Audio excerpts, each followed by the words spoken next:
はいさーい、おりとり見てください。もうこの景色、やはり石垣島といえば海ですね。この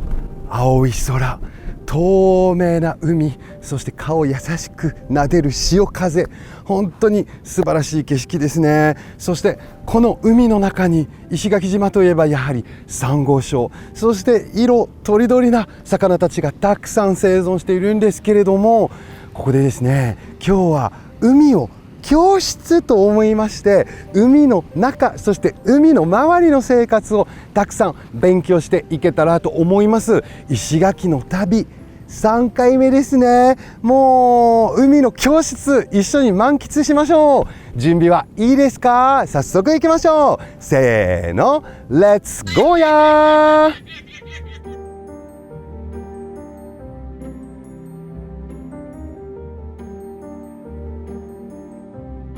皆さん、チャンネルの応援をよろしくお願いします。Merci de soutenir la chaîne。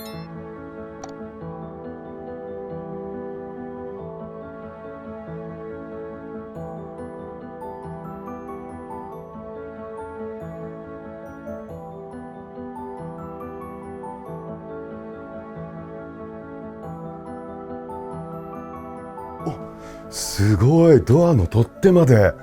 サンゴ型なんですよね。素晴らしい。これ、こんにちは。わー。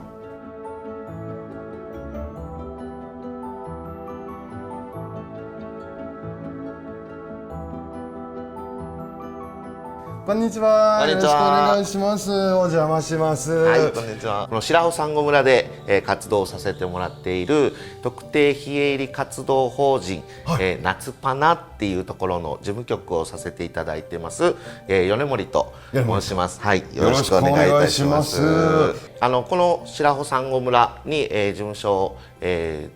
置かせていただいて、でその中で、サンゴの保全活動だったり、白穂のちょっと問題となっている赤土流出の、ちょっと対策としてグリーンベルトとかいう保全活動を行ったりしております。こちらは当初世界自然保護基金ジャパンの WWF さんが、こちらを白穂村でちょっとサンゴ村として建てさせてもらって、でそれで、長年調査などをしてもらったんですけども、2020年の方に、WWF さんが拠点を移すということで、この施設自体を、白穂公民館の方に無償で、譲渡していただいて、僕らはそこで、事務所を置かせていただいて活動しているっていう現状になります。WWF、だってもう世界中でめちゃくちゃ有名な動物保護団体であって、僕もね、子供の時よく寄付してました記憶があります。本当ですか？皆さんわかりますパンダちゃんのマークのそうですね、あれなんですけれども、いろんな世界中のね、絶滅危惧の動物だったりとかもたくさん活動されているので、いやもうこれを聞くだけですっごい説得力っていうかもういかに大事なものっていうことがすごいわかりますけど、じゃあ今日は海とサンゴの勉強をたくさんしたいと思いますので、いっぱい教えてください。もうぜひパネルとかを見ながら教えてください。よろしくお願いいたします。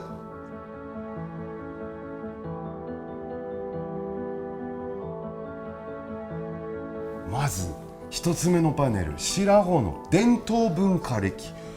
白穂だけのなんか文化だったりとか、またここは特に大事ですよとかっていうものがその中でありますか？はい、白穂で一番大きい祭りと言われたら、白穂集落の村民すべてが参加すると言われているあちらの本蓮祭って言われているプーリンってやつなんです。プーリン、美味しそうな名前なんですけどプーリン、が、一番白穂では、年に行われる祭りの中で一番大きい祭りになってますね。この人もなんか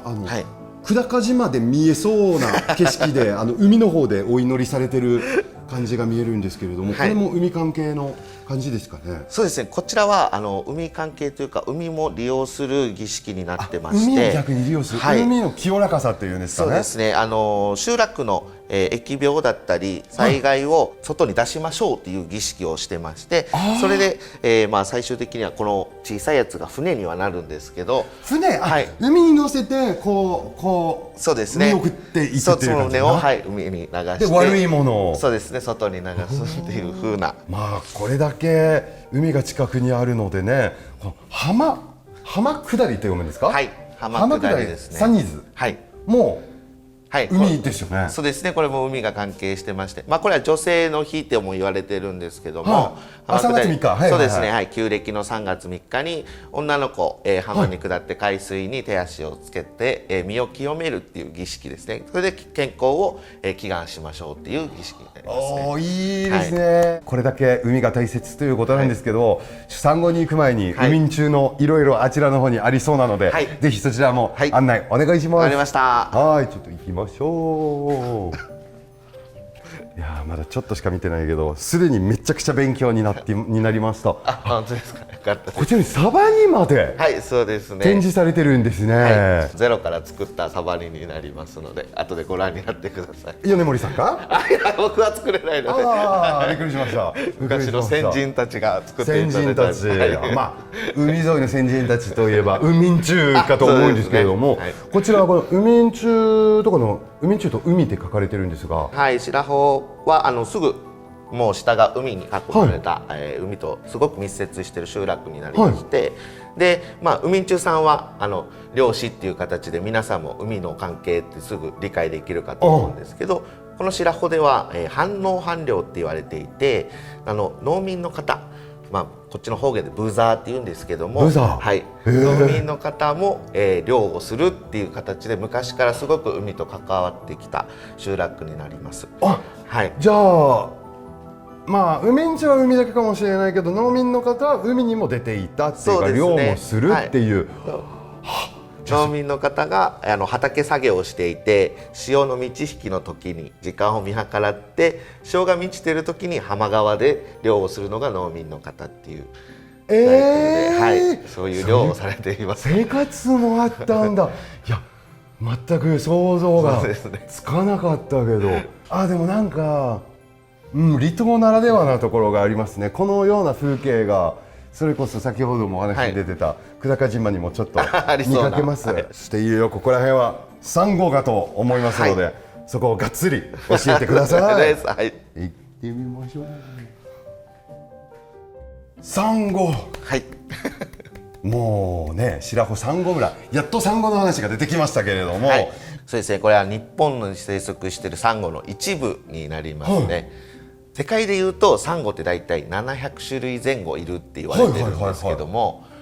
その中で日本に生息しているサンゴってどれぐらいだと思いますか？でもこれだけでも一部って今おっしゃってたんで、もっとたくさんあるということなんだけど、じゃあ3分の1って考えれば200、250とか。なるほどですね。実は、ですね、日本には400種類以上のサンゴが生息、していると言われてまして、その中でも沖縄地方にはその9割が9割、ってことはちょっと待って、9×4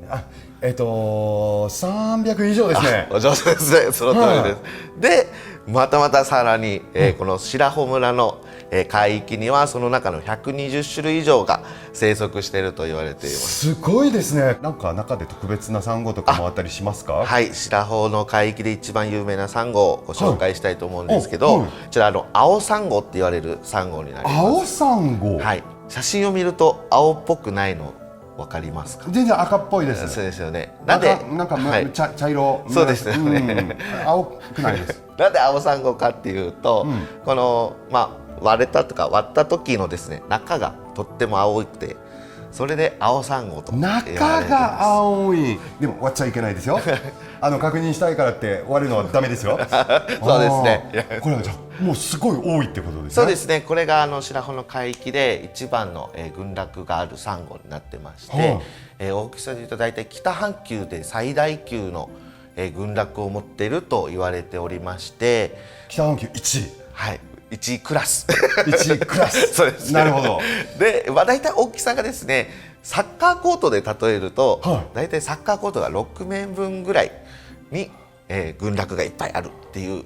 形になりますね。サッカー全然わからないのでどれぐらいかわからないけど、とりあえずめちゃくちゃ広いってことですね。そうだ、サンゴってすごくなんかやっぱり繊細ですし、そうですね敏感っていうかもうこう傷つきやすい、はいだから海に入ったらもう踏んじゃいけない、触っちゃいけないとかっていう感じもあるんですけれども、生活の中でとか日常とかでできることとかってあるんですかね。これは僕が事務局させていただいている、NPO 法人夏パナっていう組織で、制作をしているんですけども、赤土流出対策で、使った植物月桃っていう植物なんですけど、お茶とかにもしたりするんですよね。もうすっごいいい香りなんですよあれ。そうですね、沖縄では昔から使われている植物なんですが、それをそうですね、農家さんから買い取って、で私たちもそれを乾燥させてお茶を作って、お茶、はい、でまたあとルームフレグランスを作って、ルームフレグランス、いやー、もうサンゴと海の生活を分かる場所だけでなく、こういう活動もされてるっていうことなんですね。ちなみにこういうのをどこで買えたりするんですか。はい、こちらはですね、ネットで販売もしてるんですが、今日はサンゴ村の入り口前でも、常備、置いてありますね。販売しておりますので、ちょっともう買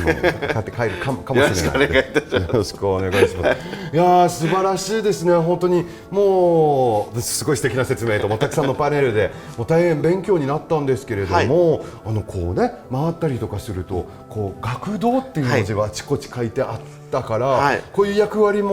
にも使われてる場所。そうですね。サンゴ村はたりしますし。日曜日だったかな、なんか市場みたいなのも。そうですね、白穂日曜市っていうのが毎週日曜日の10時から13時まで行われてまして、もう実際に白穂のおじいちゃんおばあちゃんとかお兄さんお姉さんとかが自分たちで出店をしてもらって、島でっていうかこの村で育てた野菜とかですね、取れた魚とかを販売してくれています。いいな、なんかサンゴとか海の勉強しに来たのに、この地域の地域愛と地域の魅力もいっぱい伝わってきたんですけれども、噂によると夏花さんもいろんな活動されているので、そこはぜひこの機会を使ってアピールしてください。そうですね、僕たちNPO 人夏花はですね、今言ったグリーンベルト植栽とか赤土対策とかにも他にですね、子どもたちに環境教育、自然教育という形で小学生中学生を対象にシュノーケリング授業を行ったりですね、あとは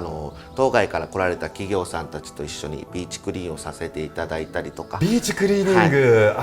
これはでも大事ですね。もちろん捨てる人もいれば流れてくるものもいっぱいありますから、これはね、もう結構沖縄本島でもやってる方も多いですし、これ大変な作業で、僕も体験だけは昔したことあるんですけど、大変な作業なんですけど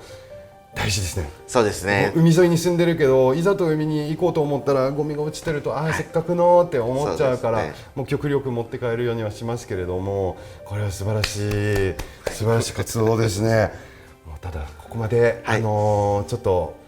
聞いたら、サンゴも実際見たくなったんですけれども、この近くでは見れはするんですね。そうですね。近くの海で、よろしければ見に行ってみてください。もう見に行こうじゃないか。米森さん、今日本当に素敵な案内ありがとうございます。素晴らしかったです。ありがとうございます。いっぱい勉強になりました。よかったです。また遊びに行きます。よろしくお願いいたします。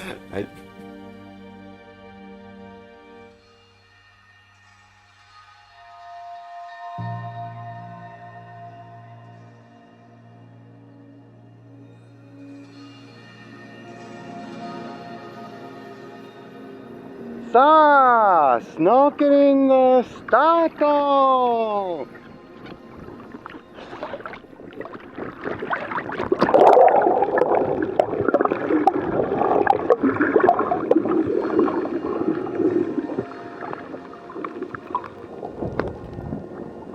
魚がいっぱい。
いやー、石垣島の旅、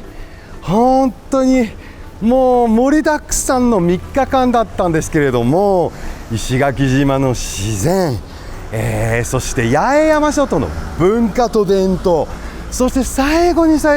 大事な石垣島の海、盛りだくさん見てきたんですけれども、皆様いかがでしたか？実はですね、旅がここで終わりません。次回はスタジオよりかなさんと今回の旅に振り返って未公開シーンだったり、そしてちょっとした裏話だったりも、したいと思っております。そして実は次回が2025年の最後の放送になりますので、2025年を皆さんと盛り上げて終えたいと思います。そして石垣、なかなか来れない貴重な旅だったんですけれども、絶対また来たいと思います。でも本当に飛行機の時間なんで急がないともう本当に帰れなくなっちゃうんで、とりあえず急いでシーシーサー乗り遅れちゃうシーサー。今日も沖縄の魅力をたくさん知っていただきました。うちなんちゅの私でも様々な発見がありましたよ。皆さんぜひチャンネル登録をよろしくうにげーさびらうんじくみそうりよ。